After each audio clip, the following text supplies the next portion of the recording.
35 years ago, we had our first SabaSaba.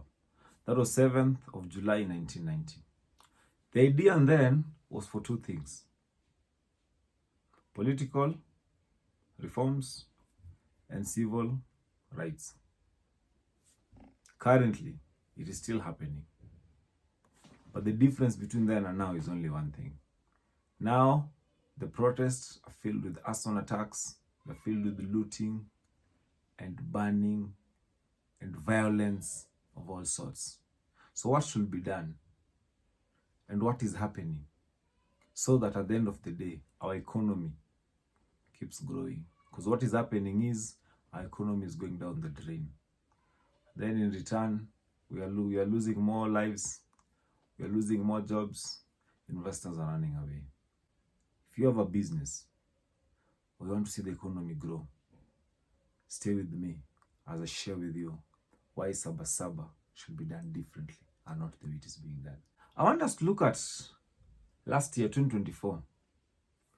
More than 100 businesses were looted and touched in Nairobi and Kisumu. In Nairobi alone, we lost 2.5 billion during that period. That is according to Kenya Private Alliance. 2.5 billion. That's what we lost. 2023, when we had the Azimio protests, 3.7 billion was lost in damages. 21 people died and more than 300 were injured.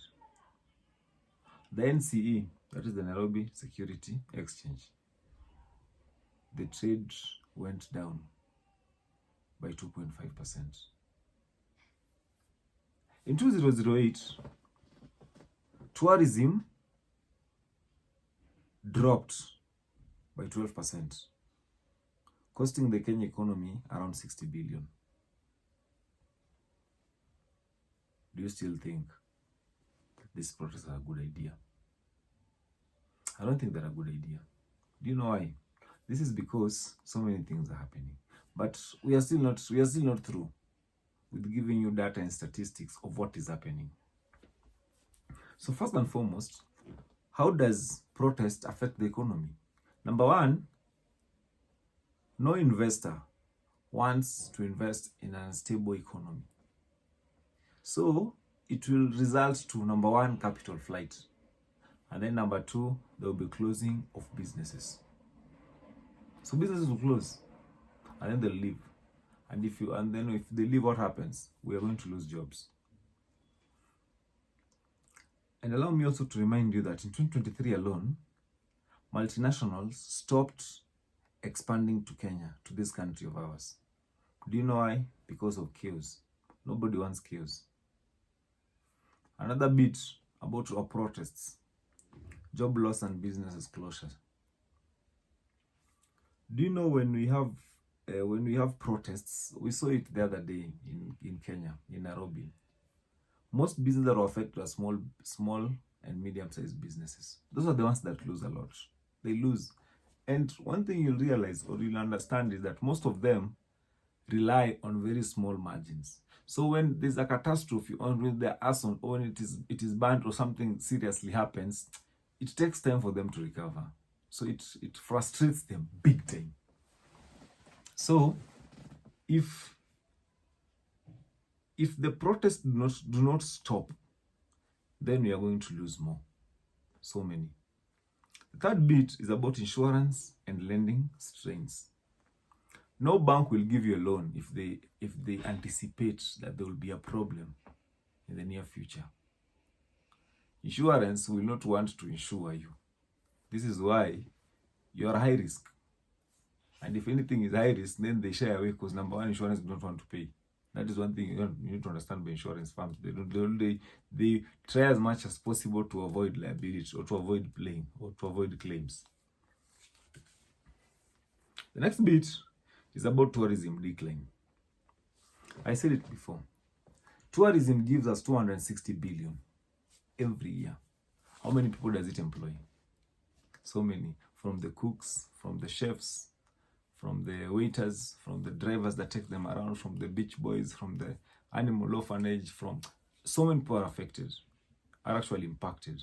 So if we are having protests or we are having problems, then we are going to lose thousands of them. And when we lose thousands of them, then the industry will be frustrated, or the industry will go down. So those were the short-term effects. So let's go to the long-term effects. The long-term effects is, number one, as we said before, peace and profitability go hand in hand. Because at the end of the day, economies only thrive on stability. Somebody is sure that when they're importing their stuffs from the seas, which takes 3 months, when the things come in Kenya, they will be able to sell them, and then they'll be able to realize their money. They'll be able to save them, and they will be safe, and they'll be able to be sold until they go to the consumer. So if that doesn't work, then people are going to run away because there won't be stability in the country.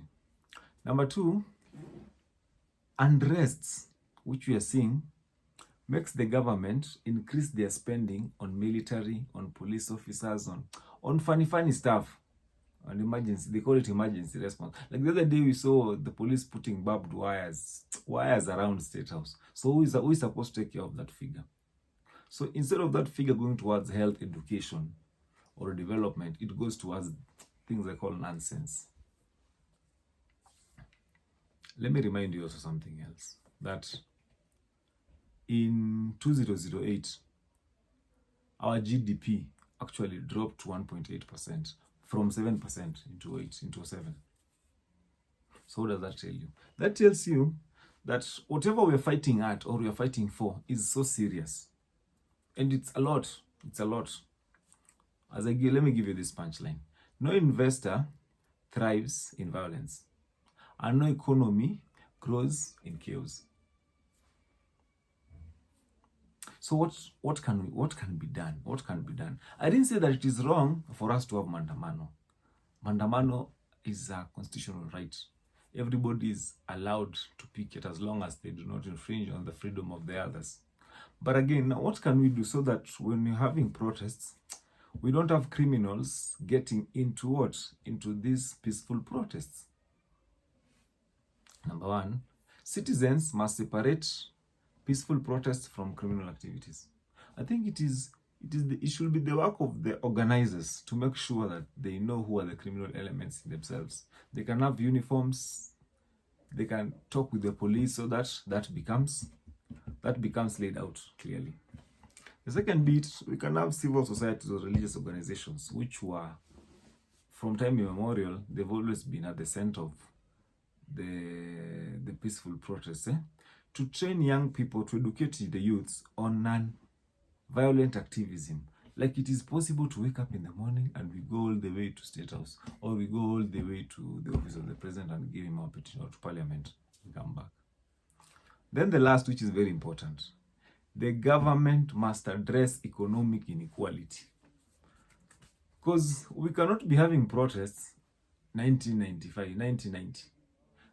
We had issues in this country from 1963. So the government must address inequality